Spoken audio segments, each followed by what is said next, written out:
ನಮಸ್ತೆ ಎಲ್ಲರಿಗೂ ಮಾಂತರಗಳ ನಮಸ್ಕಾರ. ತರಕಾರಿಗಳನ್ನು ನಾವು ಸಾಂಬಾರು ಪಲ್ಯಗಳಿಗೆ ಮಾತ್ರ ಅಲ್ಲದೆ ತಿಂಡಿ ಸ್ವೀಟ್ಗಳಲ್ಲೂ ಉಪಯೋಗಿಸುತ್ತೇವೆ. ಇವತ್ತು ನಾನು 3 ವಿಧದ ತರಕಾರಿಯಿಂದ 3 ಬಣ್ಣದ ಮತ್ತು 3 ರುಚಿಯ ದೋಸೆ ಮಾಡಿ ತೋರಿಸ್ತಾ ಇದ್ದೇನೆ. ಐತಾಳ್ಸ್ ಕಿಚನ್ ಎಲ್ಲ ವೀಕ್ಷಕರಿಗೆ ಸ್ವಾಗತ. ನಾನು ಟೊಮೆಟೊ, ಕುಂಬಳಕಾಯಿ ಮತ್ತು ಸೌತೆಕಾಯಿಯಿಂದ ದೋಸೆ ಮಾಡ್ತಾ ಇದ್ದೇನೆ.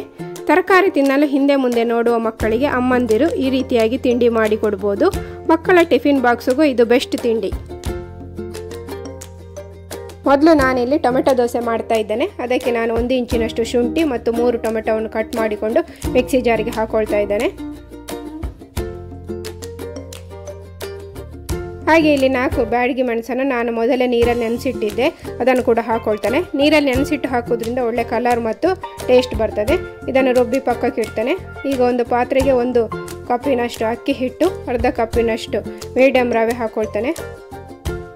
ಹಾಗೆ ಅರ್ಧ ಕಪ್ಪಿನಷ್ಟು ಗೋಧಿ ಹಿಟ್ಟು ಹಾಕೊಳ್ತಾನೆ. ಇದಕ್ಕೆ ರುಬ್ಬಿ ಇಟ್ಟುಕೊಂಡಿದ್ದ ಟೊಮೆಟೊ ಪೇಸ್ಟನ್ನು ಕೂಡ ಹಾಕೊಳ್ಳೋಣ. ಇನ್ನು ಇದಕ್ಕೆ ರುಚಿಗೆ ತಕ್ಕಷ್ಟು ಉಪ್ಪು ಹಾಕೊಳ್ತಾನೆ. ಹಾಗೆ 1 ಸ್ಪೂನಷ್ಟು ಜೀರಿಗೆ ಕೂಡ ಹಾಕೊಳ್ತಾನೆ.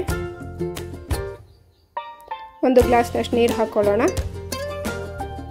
ಇದಕ್ಕೆ ಕಟ್ ಮಾಡಿ ಇಟ್ಟುಕೊಂಡಿದ್ದ ನಾನು ಮೆಂತ್ಯ ಸೊಪ್ಪನ್ನು ಹಾಕೊಳ್ತಾನೆ. ಮೆಂತ್ಯ ಸೊಪ್ಪು ಇಲ್ಲದ್ರೆ ಕೊತ್ತಂಬರಿ ಸೊಪ್ಪು ಹಾಕ್ಕೊಳ್ಳಿ. ಹಾಗೆ 1 ಈರುಳ್ಳಿಯನ್ನು ಕಟ್ ಮಾಡಿ ಇಟ್ಟುಕೊಂಡಿದ್ದೆ, ಅದನ್ನು ಕೂಡ ಹಾಕೊಳ್ತಾನೆ. ಇನ್ನು ಇದನ್ನು ಚೆನ್ನಾಗಿ ಮಿಕ್ಸ್ ಮಾಡಿಕೊಳ್ಳೋಣ. ಹಿಟ್ಟು ನೀರು ದೋಸೆ ಹದದಲ್ಲಿ ಇರಬೇಕು, ಅದಕ್ಕೆ ಅಗತ್ಯ ಇರುವಷ್ಟು ನೀರು ಹಾಕ್ಕೊಳ್ಳಿ. ನಾನಿಲ್ಲಿ 2 ಕಪ್ಪಿನಷ್ಟು ಪುನಃ ನೀರು ಹಾಕ್ಕೊಳ್ತಾ ಇದ್ದೇನೆ.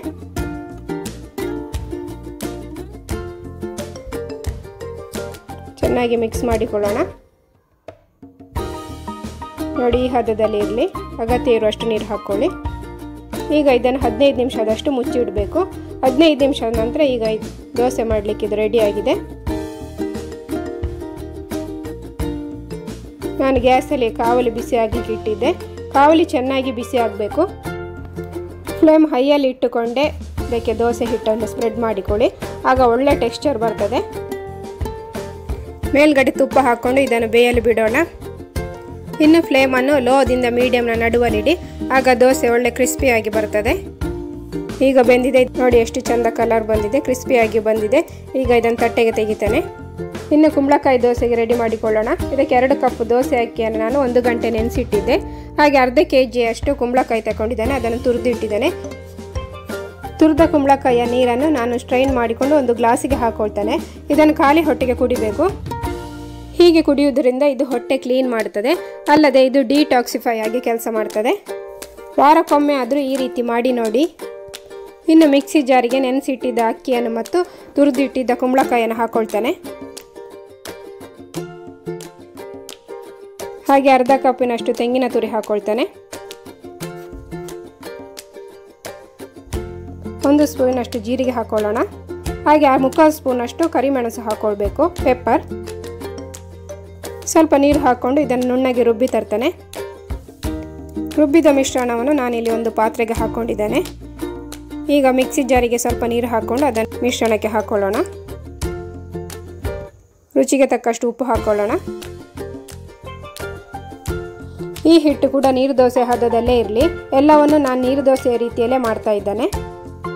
ಈಗ ಕಾದ ಕಾವಲಿಗೆ ದೋಸೆ ಹಿಟ್ಟನ್ನು ಈ ರೀತಿಯಾಗಿ ಸ್ಪ್ರೆಡ್ ಮಾಡಿಕೊಳ್ಳೋಣ. ಮೊದಲಿಗೆ ತೋರಿಸಿದಾಗೆ ಮೇಲ್ಗಡೆ ತುಪ್ಪ ಹಾಕ್ಕೊಂಡು 2 ನಿಮಿಷದಷ್ಟು ಮುಚ್ಚಿಡ್ತಾನೆ. ಈಗ ಕುಂಬಳಕಾಯಿ ದೋಸೆ ಕೂಡ ರೆಡಿ ಆಯಿತು.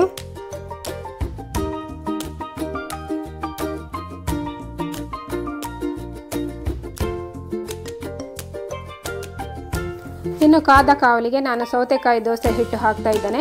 ಈ ದೋಸೆಯ ವಿಧಾನವನ್ನು ನಾನು ಈ ವಿಡಿಯೋದಲ್ಲಿ ತೋರಿಸ್ತಾ ಇಲ್ಲ, ಅದನ್ನು ಆದಷ್ಟು ಬೇಗ ಇನ್ನೊಂದು ವಿಡಿಯೋದಲ್ಲಿ ತೋರಿಸಿಕೊಡ್ತೇನೆ.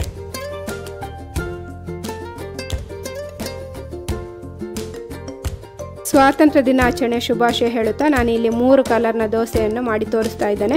ಅದಕ್ಕೆ ಕೊನೆಯಲ್ಲಿ ಸೌತೆ ದೋಸೆಯನ್ನು ಕೂಡ ಮಾಡಿ ಸರ್ವ್ ಮಾಡ್ತಾ ಇದ್ದೇನೆ. ಈ ದೋಸೆಯ ರೆಸಿಪಿಯನ್ನು ನಾನು ಇನ್ನೊಮ್ಮೆ ಶೇರ್ ಮಾಡಿಕೊಳ್ತೇನೆ. ನನ್ನ ಈ ಪ್ರಯತ್ನ ನಿಮಗೆಲ್ಲರಿಗೂ ಇಷ್ಟ ಆದರೆ ಲೈಕ್ ಮಾಡಿ, ಹಾಗೆ ವಿಡಿಯೋ ಬೇರೆಯವರೊಂದಿಗೆ ಶೇರ್ ಮಾಡಿ.